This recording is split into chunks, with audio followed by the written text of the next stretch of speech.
Circus సీన్‌లో jokers ఎందుకు లేరు తెలుసా? ఎందుకంటే టికెట్స్ కొని థియేటర్‌కి వచ్చిన ఆడియన్స్ ఆల్రెడీ జోకర్స్ అని ప్రూవ్ అయ్యారు. ఫైనల్‌గా స్టోరీ లేదు, లాజిక్ లేదు. బూమ్ బూమ్ మాత్రం full. One word disaster. Rating 1/5. ఓటీటీలో కూడా స్కిప్ బటన్ కోసం వెయిటింగ్. సినిమా చూసాక ఒక క్లారిటీ వచ్చింది. టికెట్ కొన్నది మూవీ చూడటానికా లేక మన పేషెన్స్ని చంపుకోవడానికా? ఫస్ట్ హాఫ్లో చైల్డ్హుడ్ సీన్, కిరా పాప ఇంట్రో, స్టోరీ స్టార్ట్ అవ్వకముందే slow. Yash intro fight mass. కానీ నెక్స్ట్ ఏంటే boom boom boom boom. Fights, elevations, explosions.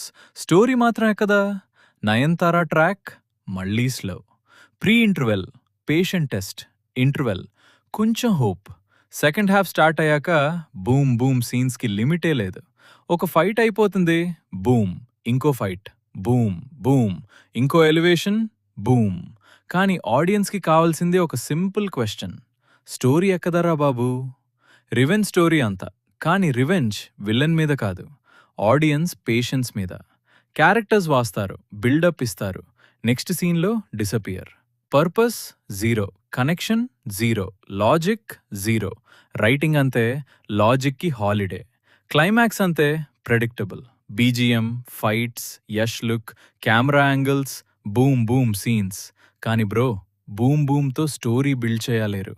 ఒక స్టేజ్కి వచ్చాక హీరో గెలవాలి అని కాదు, సినిమా అయిపోవాలి అని కోరుకున్నా.